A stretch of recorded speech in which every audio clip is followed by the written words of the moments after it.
Guys, welcome to Medledge. I hope you have watched my previous videos.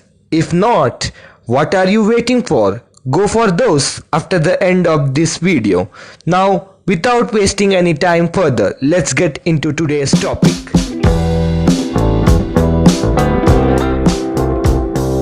So guys, today we are going to study a topic that is spermatogenesis and oogenesis.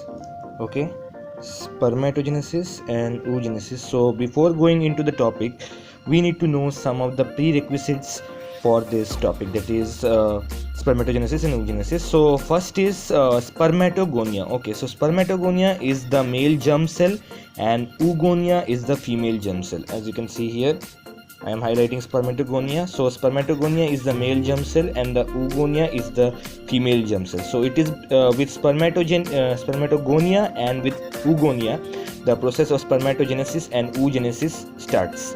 So spermatogonia and oogonia are the germ cells, and the germ cells are diploid. By diploid I mean the chromosome number of spermatogonia and oogonia, that is the germ cells, is 46. That is 23 plus 23, that is 46. So it is diploids. The germ cells, that is spermatogonia and oogonia, both are diploid. Now the type of cell divisions which we will encounter in the process of spermatogenesis and oogenesis. Okay, so the type of cell divisions which we are going to encounter in the process of spermatogenesis and oogenesis are mitosis and meiosis. And meiosis is further divided into meiosis 1 and meiosis 2. Now what is mitosis? Okay, so mitosis is a type of cell division in which the chromosome number of the resultant cell is same as that of the dividing cell. That is, from spermatogonia, if the next cell, that is the primary spermatocyte, is formed by the process of mitosis, so both will have the same number of chromosomes, that is 46. Next is meiosis. Meiosis is of two types, that is meiosis 1 and meiosis 2. In meiosis 2, the resultant cell will have half the number of chromosome after the cell division, that is 23. If it was 46, the cell which was dividing was having 46 as the chromosome number, then the resultant cell will be having 23 chromosomes. Now meiosis 2, it is just similar to mitosis, that is after this cell division there is no change in the chromosome number, so the chromosome number remains the same. Now let's get into the main topic, that is spermatogenesis and oogenesis. So what is spermatogenesis? Spermatogenesis is the process of formation of the sperms from spermatogonia, and oogenesis is the process of formation of ovum, that is plural is ova, from oogonia. Spermatogenesis begins at puberty, whereas the oogenesis, it begins at the intrauterine life. Intrauterine life means when the individual is within the womb of the mother, that time only the oogenesis will begin. Now coming to the specific point of spermatogonia, that is one spermatogonia will give rise to the production of 64 sperms. Okay, so one spermatogenesis process involving one spermatogonia will lead to the production of how many sperms? 64 sperms. Okay, now next point of difference between spermatogenesis and oogenesis. So spermatogenesis is a totally hormone dependent process. Okay, totally hormone dependent process, but it is not the same case for oogenesis. In oogenesis, as you know, the oogenesis begins from intrauterine life. So from intrauterine life to puberty, up till puberty, this process of oogenesis is a hormone independent process. That is, from intrauterine life till puberty, it is a process which is hormone independent. Okay, from puberty onwards, it is a hormone dependent process. Okay, so oogenesis is basically both hormone independent and hormone dependent. That is, from intrauterine life to puberty, it is a hormone independent process, and from puberty onwards, it is a hormone dependent process. Okay, now next point of difference, spermatogenesis. It begins due to the activation of hypothalamic pituitary testicular axis, because spermatogenesis is a process which is going on in males, so testicular. Okay, now oogenesis, in oogenesis the point is it resumes at puberty due to the activation of hypothalamic pituitary ovarian axis. resumes. Okay, so you saw the difference, right? Activation means the spermatogenesis begins at puberty, whereas the oogenesis, it has already began in intrauterine life and then it resumes again at puberty. That is due to the activation of hypothalamic pituitary ovarian axis, that is ovary, that is seen in females. Now let's come to the process. So in the process, first I will be discussing about spermatogenesis and then I will be discussing about oogenesis. First is spermatogenesis. Okay, so in spermatogenesis, first cell which we see is spermatogonia, that is the germ cell. So the germ cells are what? Diploid. Okay, so diploid means chromosome number will be 46XY. Why I have written XY? Because the sex chromosome in spermatogonia is of that of males, that is X and Y, that is 23rd pair. Okay, 23rd pair is XY. Okay, 23 plus 23, 46, so that is diploid. So the 23rd pair is XY. Okay, now the spermatogonia will undergo mitosis and it will lead to the formation of primary spermatocyte. So it is a mitosis, so there will be no change in the chromosome number. So you can see here 46XY. Okay, no change in the chromosome number. So from spermatogonia to primary spermatocyte there is mitosis, so there is no change in chromosome number. Okay, now we will move on further. Okay, so now as you can see here, after the primary spermatocyte is formed, then the next step is what? Meiosis 1. So what I told you earlier, meiosis 1, in meiosis 1 there will be half of the number of chromosomes in the resultant cell.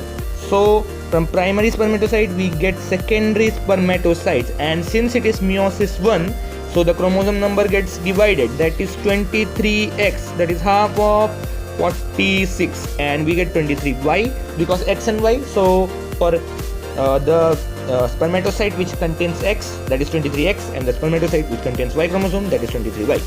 Now after this, secondary spermatocytes will undergo meiosis 2. So meiosis 2 is just like mitosis, as I already told you. So what will happen? There will be change in any Will there be any change in the chromosome number after the division? No, there will be no change in the chromosome number after division. So you can see the secondary spermatocytes undergo meiosis 2 leads to the formation of spermatids. Okay, 2 spermatocyte gives 4 spermatids. Okay, and all the spermatids are having 23 number of chromosome, that is 23X, 23X, 23Y, 23Y.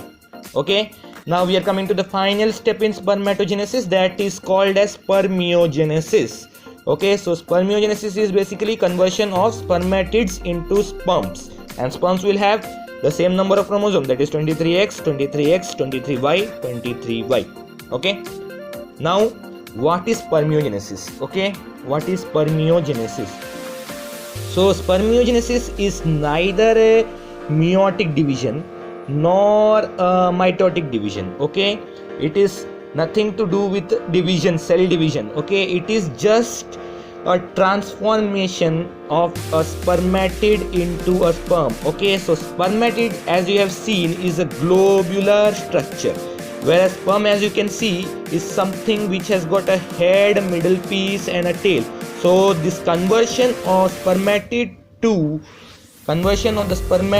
to the sperms, that is spermatid to sperms, is what we call spermiogenesis, and spermiogenesis is a part of spermatogenesis. Okay, so this is the process of spermatogenesis. Now let's go back. Now this is the process of oogenesis. Now let's start with oogenesis. Okay, so oogenesis begins with oogonia. As you can see, an oogonia is what? The female germ cell. So what will be the chromosome number? Chromosome number is diploid, that is 46XX, because here sex chromosome is XX, not XY. Now this oogonia will undergo mitosis. Okay, this is the thing which happens in intrauterine life itself. Okay, so with mitosis we get primary oocyte, and as you know, in mitosis there is no change in the number of chromosomes, there is no half, nothing is decreasing, so the same number of chromosomes, that is 46XX.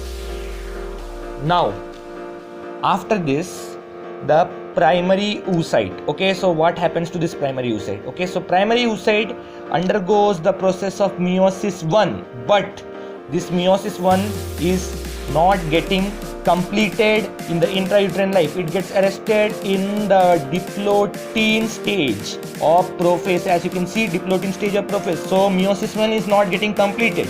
Okay, so the primary oocyte remains like that in the arrested state, that is in the arrested state of meiosis 1, that is diplotin stage of prophase. So this arrested state of primary oocyte is called as dictyate state. Okay, so very important, dictyate state. Okay, remember this word, dictyate stage. Okay, dictyate stage. Okay, then at puberty there is a phenomenon called LH surge. Okay, so LH surge is basically increase in LH, that is a luteinizing hormone. So if we will be discussing about this later in some other video. For now, that you just understand that LH surge is a phenomenon which occurs at puberty due to the activation of hypothalamic pituitary ovarian axis. So what I told, there is activation of hypothalamic pituitary ovarian axis, so there will be resumption of the process of meiosis 1. As you can see, there is resumption of the process of meiosis 1 and there will be completion of the process of meiosis 1. So what will lead to the completion of meiosis 1? Because of the completion of the meiosis 1, the primary oocyte which was present in the dictyate state, as you can see here, will get converted to a secondary oocyte and a first polar body. That is first polar body, secondary oocyte, and it is a meiotic division. So as you know, in meiotic division there is halving of the chromosome. That is, chromosome number becomes half. So that is 23x and 23x. Okay, so I hope you are clear till now. Now let's go to the next step, that is the secondary oocyte will undergo meiosis 2. Meiosis 2 is what? Thus there is meiosis 2. So in meiosis 2 there will be no reduction in chromosome number, so the chromosome number remains the same. But here also there is a twist, that is meiosis 2 will also get arrested at metaphase. Okay, meiosis 2 will get arrested at metaphase. Just like meiosis 1 got arrested in the intrauterine life and it remained in the arrested state till the puberty has arrived in diplotin stage of prophase, just like that this secondary oocyte which has entered the meiosis 2 stage will get arrested at metaphase stage, and this meiosis 2 resumes when the sperm meets the secondary oocyte. Okay, this is a very important point. When does the meiosis 2 resumes? It resumes when the sperm meets the secondary oocyte, and after that, when the meiosis 2 is resuming, it gets completed and it leads to the production of a female pronucleus and a second polar body. Okay, female pronucleus is also called as ovum. Okay, female pronucleus and second polar body both will have the same number of chromosomes, that is 23x and 23x, as it is meiosis 2 which is not leading to any halving of the chromosome number after the cell division. Okay, so this is the pronucleus, female pronucleus, which is formed at the end of oogenesis, that is ovum, and in spermatogenesis what is formed at the end? That is the sperms. Okay, now some few points, important points regarding the process of oogenesis. Okay, so what is ovulation? Ovulation is the process of formation of secondary oocyte from primary oocyte. Okay, as you know that primary oocyte is undergoing a process of arrest, okay, during the meiosis 1, and later on it forms secondary oocyte. So the process of formation of the primary oocyte from the secondary oocyte is process of formation of secondary oocyte from the primary oocyte is called as ovulation. And ovulation is due to what? As I have told already, that is due to the activation of hypothalamic pituitary ovarian axis, leading to what? A phenomenon that is called as LH surge. Okay, so ovulation is due to LH surge. Okay, now the next point. Okay, next is the secondary oocyte, which is formed from the primary oocyte, as you can see here in the diagram. Okay, so this is the secondary oocyte and the first polar body which is from the primary oocyte. You can see the size of secondary oocyte is very large compared to the size of the first polar body. Okay, So it has got more cytoplasm compared to the cytoplasm which is present in the first polar body. So this is what happens. But the nuclear material, as you can see, the chromosome number is the same for both the first polar body and the secondary oocyte. So that is the point which I was mentioning you, that is the secondary oocyte has got more cytoplasm when compared to the first polar body, but the nuclear material remains the same for both. Okay. Now from the process of spermatogenesis and oogenesis, we got one more difference between spermatogenesis and oogenesis. So what is that? There is absence of a dictate stage in spermatogenesis because there is no arrest in the process of meiosis. So why there will be a dictate stage? There will be no dictate stage. Okay, so that is called as absence of dictate stage in spermatogenesis, whereas in oogenesis there is a presence of dictate stage. Okay, so dictate stage is nothing but primary oocyte getting arrested at diplotin stage of prophase. Okay, so when the primary oocyte gets arrested in the diplotin stage of prophase, it is getting surrounded by what we call as follicular cells. Okay, follicular cells are further divided into two types, that is granulosa cells and theca cells. We will be discussing that later in some another video, otherwise it will be a long session. So this entire structure, that is primary oocyte which is surrounded by the follicular cells, is called as primordial follicle. So this is the thing which is present till intrauterine life to puberty, till there is activation of hypothalamic pituitary ovarian axis leading to LH surge, and which leads to the completion of the meiosis 1 leading to the formation of secondary oocyte. So I hope you understood this topic well. And like before completing, let me again show you from the beginning the notes so that you can take a snapshot of this. Okay, so guys, this is the first page, as you can see. Okay, now we will move on to the second page. Okay, now let's go to the third page. I hope it's clear. Just a second. Okay. Okay, now we will go to the fourth page. Okay, finally this fifth page. Okay, just a second.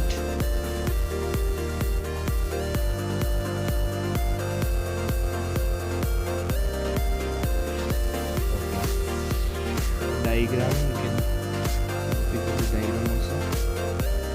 So that's it guys, I hope you like this video, and if you want a detailed video for spermatogenesis and oogenesis, do mention in the comments, and don't forget to like, share and subscribe.